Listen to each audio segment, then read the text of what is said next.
बहुत फक्र की बात होती है कि एक व्यक्ति जो पहली बार गुजरात में इलेक्शन फाइट किया और वो वहां का चीफ मिनिस्टर बना, एक इंसान पहली बार लोकसभा का इलेक्शन फाइट किया और वो भारत का प्रधानमंत्री बना, एक व्यक्ति जो चाय वाले का बेटा था, एक व्यक्ति जिसने गरीबी देखी है, एक व्यक्ति जिसकी बूढ़ी सी ज़ईफ सी माँ है, एक व्यक्ति जो बहुत छोटे घर में रहता था।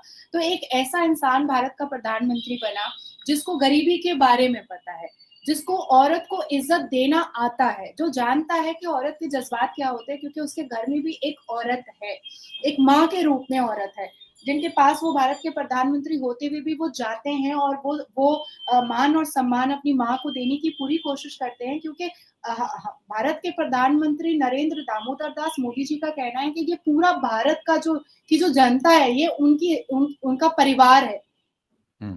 आज देखिए योजनाएं इतनी आई और हर योजनाओं ने कहीं ना कहीं नाम रोशन किया भारत का। जितनी योजनाएं आई, आप मुद्रा योजना ले लीजिए, आप जनधन योजना ले लीजिए, आप स्वच्छ भारत अभियान ले लीजिए, आप बेटी बचाओ बेटी पढ़ाओ योजना ले लीजिए, आप आयुष्मान भारत योजना ले लीजिए।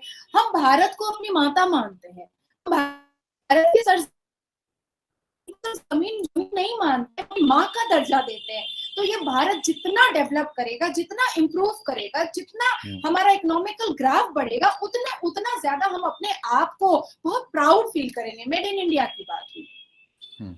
आज भारत की दोस्ती ऐसा नहीं है कि विदेशों से नहीं है, बिल्कुल है, विदेश से भी अच्छे फॉरेन कंट्रीज से बहुत अच्छे रिलेशन है। और जब मुस्लिम कंट्रीज में भी मोदी जी जाते हैं तो वहाँ के जो रिचुअल्स होते हैं, जो सम्मान होते हैं, जो मैनर्स होता है, वो सबको वो पूरा निभाते हैं। लेकिन मुझे एक चीज उनकी बहुत अच्छी लगती है कि वो फेक ड्रामा नहीं करते हैं।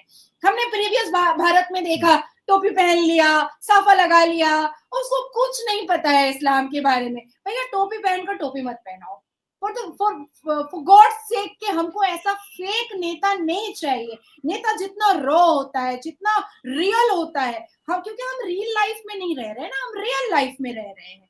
तो भारत के प्रधानमंत्री जो अब मिले हैं, वो हिंदुस्तान के दिमाग से हिंदुस्तान की भलाई के बारे में सोच रहे हैं। और जो पहले भारत चल रहा था, वो चेहरा सिर्फ हिंदुस्तानी का था पर दिमाग इटली वाले का था। तो उसी हिसाब से भारत बर्बाद हो रहा था। आज मुसलमान लड़कियां अपने आप में स्ट्रॉन्ग फील करती हैं, क्योंकि यही केंद्र की सरकार है जिसने 3 तलाक बंद किया। आज मदरसे के बच्चे अपने आप में स्ट्रॉन्ग फील करते हैं, क्योंकि यही भारत के प्रधानमंत्री है जिन्होंने कहा कि एक हाथ में कुरान और दूसरे हाथ में कंप्यूटर दे दो, ताकि दीनी और दुनियावी दोनों नॉलेज आ जाए। बिल्कुल सही। मुझे बहुत अच्छी लगती है ऐसी बातें, जब आप औरतों को पंख लगाकर उड़ने की बात करते हैं, जब आप औरतों के एम्पावरमेंट की बात करते हैं, जब आप औरत को कुछ बनने के लिए आप जोश पैदा करवाते हैं, तो मुझे बहुत अच्छा लगता है। हमारे यहाँ देखिए अग्निवीर और अग्निपथ की योजना आई, जिसमें कितने अनएम्प्लॉयड लोगों को एक झटके में नौकरी मिली और उनका एक मान सम्मान भी बढ़ा कि ये अग्निवीर है।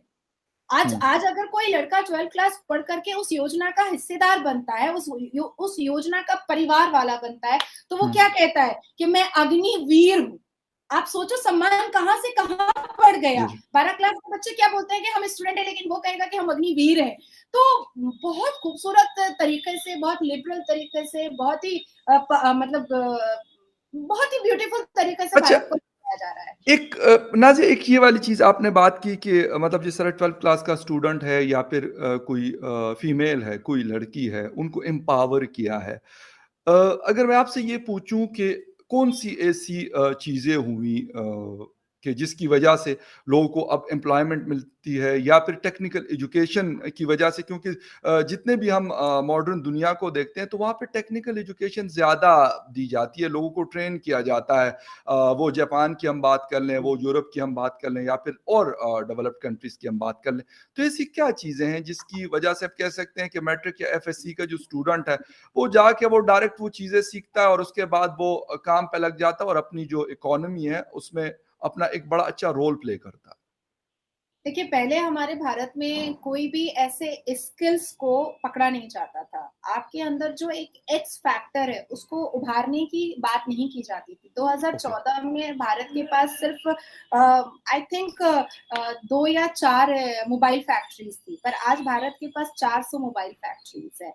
हम जो चीजें इस्तेमाल करते हैं वो पाकिस्तान उससे ट्रिपल दाम में वहां पर बेचता है।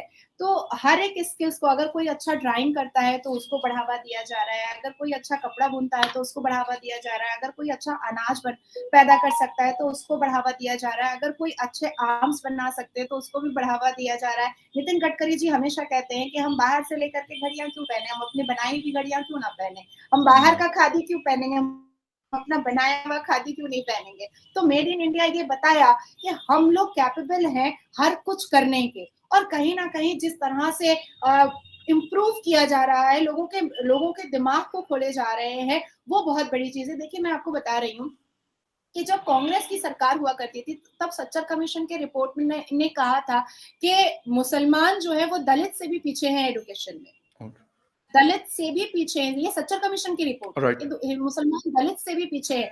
लेकिन कभी भी कांग्रेस की सरकार ने जो आजादी के वक्त में जो मुसलमान फ्रीडम फाइटर का जो लहू बहा, जो उनका डेथ हुआ या उनकी जाने गई, उनको कभी भी वो सामने लेकर के नहीं आए, कभी नहीं, उनकी वाहवाही कभी नहीं हुई।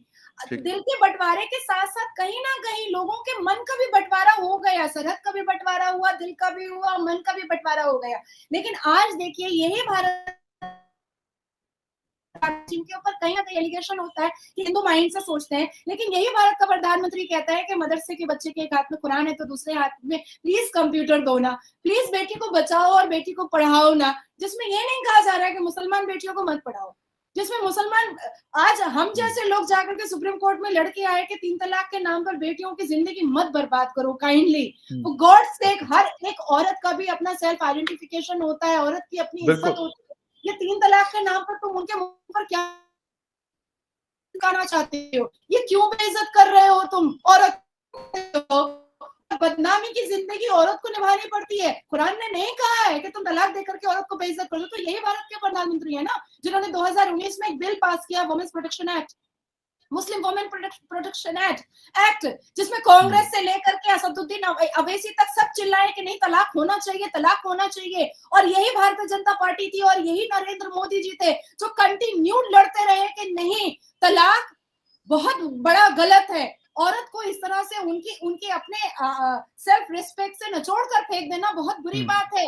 ये वही भारत के प्रधानमंत्री हैं जहां जुवेनाइल रेप और पॉक्सो में एक कड़क कानून बना। तो कहीं ना कहीं औरत को एम्पावर करने की बहुत कोशिश की जा रही है। एक जमाना था कि 72 डेज में आप पॉक्सो का केस खाइए और उस सेक्शन में आपको 72 डेज में आपको बेल मिल जाता था। अब तो भाई इतनी अच्छी चीजें स्मृति ईरानी जी ने की कि आप बेल पिटीशन ही नहीं डाल सकते। ओके, पिटीशन ही नहीं डाल सकते। अच्छा नाज़िया, एक चीज और है, मैं मतलब एज ए पाकिस्तानी ये नहीं कह रहा, लेकिन एज ए पाकिस्तानी सवाल इस तरह कर रहा हूँ कि हम यहाँ पे पढ़ते हैं या फिर देखते तो नहीं है, लाजमी सी बात है, हम इंडिया में नहीं है, पाकिस्तान में रहते हैं।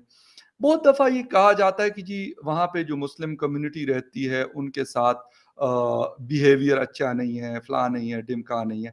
आप खुद लॉयर भी हैं और वहाँ की सोसाइटी में मूव करती हैं और सब कुछ यकीनन आप उसमें से गुजर रही होंगी। क्या ऐसी चीज़ें हैं जो गलत कही जा रही हैं कि है नहीं, लेकिन कही जा रही है कि नहीं ऐसा होता है वहाँ लोगों के साथ?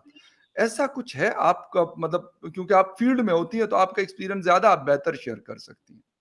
देखिए मैं तो मुस्लिम हूँ और मैं मतलब टॉप क्लास की मोदी जी की फैन हूँ। बिल्कुल सही है, उसमें टॉप कोई क्लास में मुझे वो नहीं है, बिल्कुल वो एक डेमोक्रेटिक यही चीज़ होती है।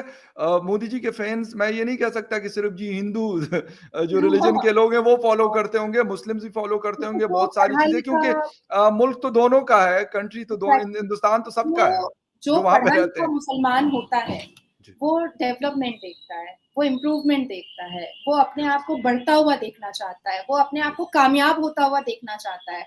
हमें नहीं पता, हम जानना भी नहीं चाहते कि वो अच्छा गेरुआ रंग है तो वो हिंदुओं का होगा और हरा रंग है तो वो मुसलमानों का होगा, हमें जानना भी नहीं है। ये गुलाब का हमने फूल वैसे ही है, बना दिया, ये ड्रामा है हाँ, वैसे। गुलाब का फूल है तो वो मजार पे चढ़ सकता है और हुँ, कमल का फूल है तो वो सिर्फ दुर्गा के पैर पर जा सकता है, ये हमें नहीं बिल्कुल, पता। मैं एग्ज़ैक्टली। सिर्फ इतना जानती हूँ कि ये सब कुछ अल्लाह और भगवान ने बनाया है, खुदा ने हमने कुरान में पढ़ा लकुम दीनकुम वलिय दीन, आप अपने धर्म की इज्जत करो और दूसरों को उसके धर्म की इज्जत करने दो। जब कुरान हमें इस चीज की अनुमति नहीं देता है कि आप दूसरे के धर्म को बेइज्जत करो, तो हम कोई नहीं होते करने